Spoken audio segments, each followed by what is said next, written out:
벼면 보시고 한 목소리를 합독하시죠. 시작. 무슨 담보물을 내게 주랴. 그가 이르되 당신의 도장과 그 끈과 당신의 손에 있는 지팡이로 하라.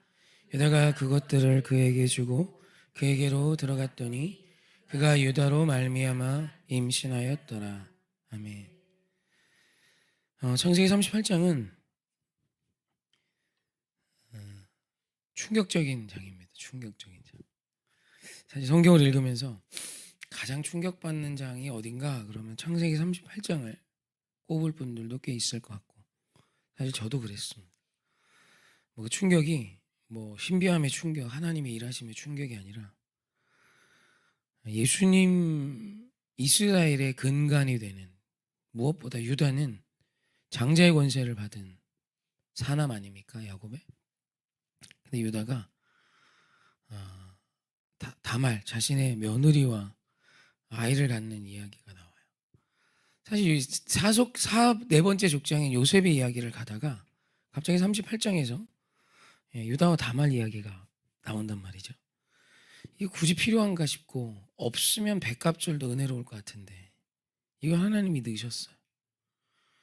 집에 가서 한번 읽어보십시오. 이게 참 설교에서 어른들인데도 제가 말하기가 조금 어려울 만큼 이게 38장의 내용은 실로 충격이고, 어떻게 보면 인간의 마지막을 보여주는 그릇된 태도의 정점이 아닌가라는 생각이 들 만큼 지저분합니다.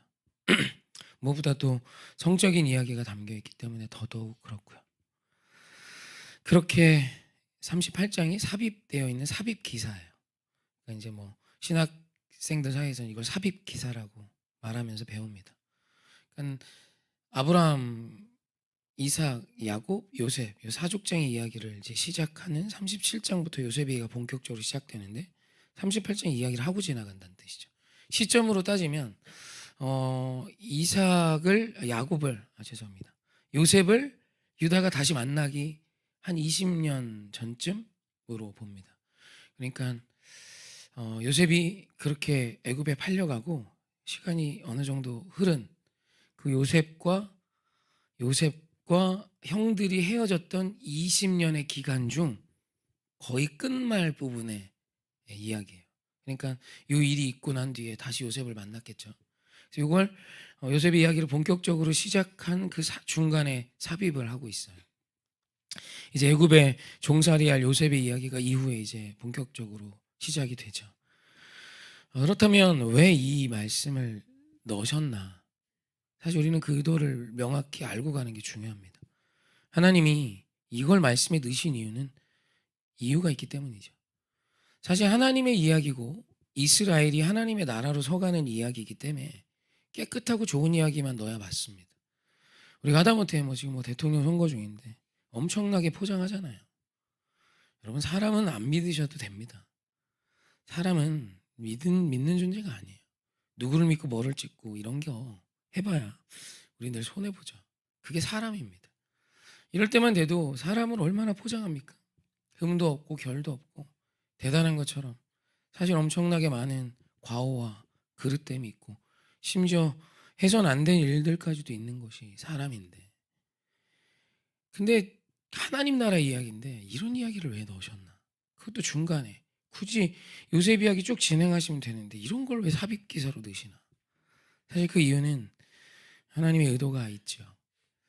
유다와 다말 사이에서 태어난 베레스와 세라, 특별히 베레스는 예수님의 직계 혈통입니다. 그러니까 베레스가 없으면 예수님이 이 땅에 오실 수 없다라는 게 논리적으로 성립이 되는 사람이란 뜻이에요. 물론 하나님이 이 땅에 하나님의 일을 완성하시기 위해 베레스가 없다 해서 못 하시지 않겠지만, 그래도 예수님의 이 땅에 오시는 예수님의 족보에 이 베레스 이름이 올라가요.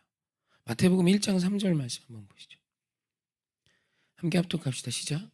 유다는 다말에게서 베레스와 세라를 낳고 베레스는 헤스론을 낳고 헤스론은 람을 낳고, 마태복음 1장에 나오는 족보는 예수님의 족보입니다. 다윗 때부터 예수님까지, 아니 아브라함부터 예수님에 이르기까지를 쭉 나열하고 있는데 이게 기가 막히죠. 베레스가 여기 나와요. 베레스와 세라를. 그냥 유다가 베레스를 낳고라고 해도 좋은데 유다는 다말에게서. 그러니까 유다의 며느리인 다말의 이름도 올라가요. 그러니까 다말은 유다의 첫째 아들인 엘과 결혼합니다. 근데 죽게 돼요. 그럼 이제 기업 물을 자 해서 그 동생 오난이 다말을 이제 아내로 삼지만 다말과 오난 사이에서 태어난 아이는 엘, 그 형님의 아이인 거예요. 그러니까 책임, 키우는 의무는 다해야 하지만 그 아이를 키우고 나서 나의 자식은 아닌 거죠. 그게 형제의 의무입니다. 그 집안, 그 형의 씨가 마르지 않도록 해주는 그 시대의 풍습이에요. 그 형수를 자기 아내로 맞이해서 이제 동거를 하게 되는데 씨를 주지 않습니다. 관계를 맺으면서 땅에 설정해요. 그로 인해 그 오난도 죽게 됩니다. 그리고 이제 셋째 아들이 있는데 그 셋째 아들을 유다가 어리다는 핑계로 계속 안 주는 거예요. 그래서 이제 다말이 이방인 창녀로 변장을 하고 유다와 잠자리를 하게 되고 거기서 오늘 말씀해 보면 담보물을 받고 유다가 다말과 함께 동침을 합니다. 그리고 담보물로 인해 다말이 임신한 아이가 유다의 씨임을 알게 되죠. 그래서 이 이야기를 하면서 오늘 예수님의 족보에 베레스가 들어가게 되고 또 그 족보를 통해 예수님이 이 땅에 오신 거죠. 그래서 예수님의 족보, 성경에 기록된 수많은 이야기들 중에 추하고 더러운 이야기가 있는 이유는 하나님은 의롭고 깨끗한 자를 통해 하나님의 일을 이루시는 분이 아니시란 뜻이에요. 하나님은 도저히 하나님의 영광과는 전혀 상관없는 것 같은 죄인들을 통하여 죄인의 혈통에서 죄인을 구원하시기 위해 오신 하나님이다라는 뜻이죠. 그리고 이것이 사람이다라는 선포예요. 그러니까 우리가 아무리 나를 포장한다 할지라도 오늘 우리의 모습이 이 혈통에 들어있어요.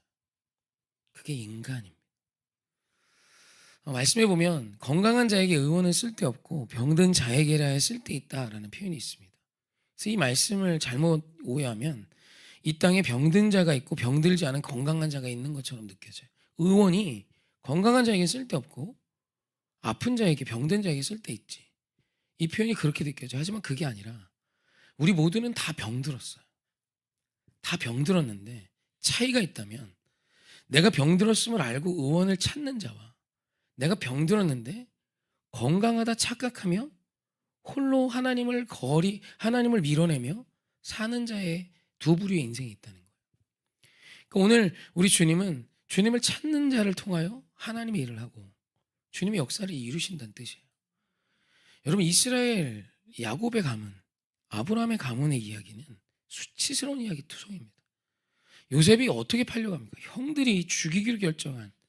형들이 자기의 동생을 죽이기로 결정하고 그나마 죽이지 않고 노예로 팔아버렸어요. 은 20에. 그 전에는요. 디나가 강간을 당합니다. 세겜족을 멸족해버립니다.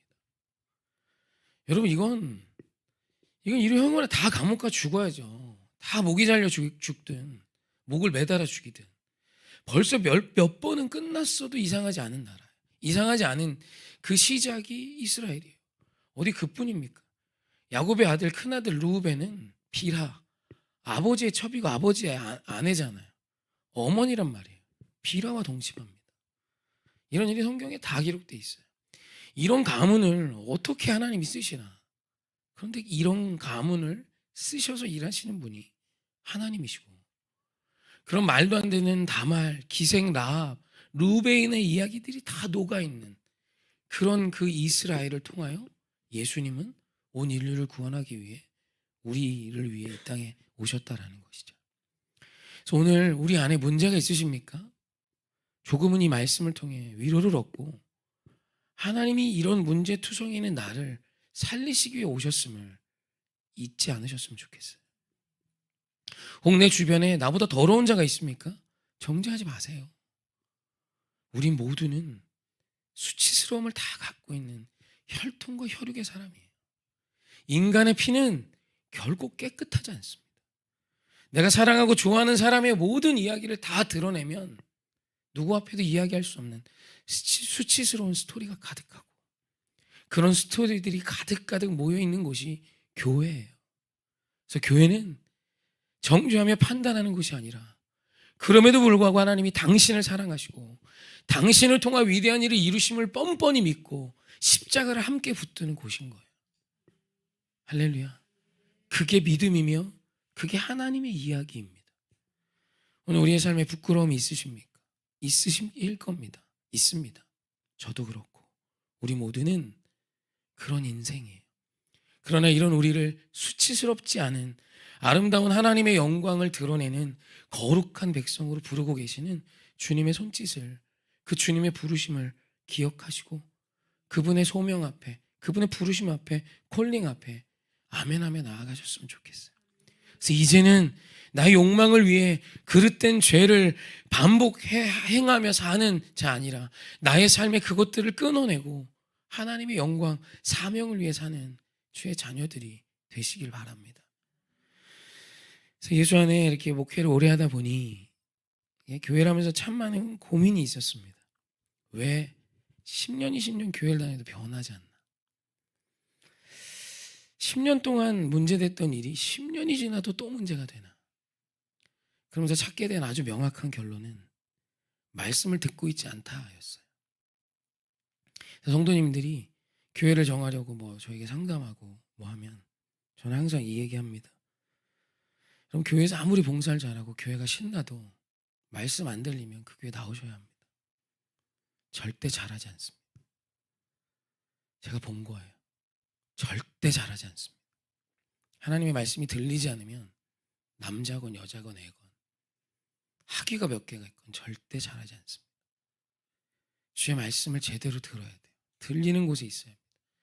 열심히 수고하고 봉사했는데 나의 삶에 예수님이 원치 않는 삶들이 계속 반복되는 이유는 이것이 하나님 보시기에 악한 것임을 말씀이 기준이 되어 판단할 수 없기 때문이에요.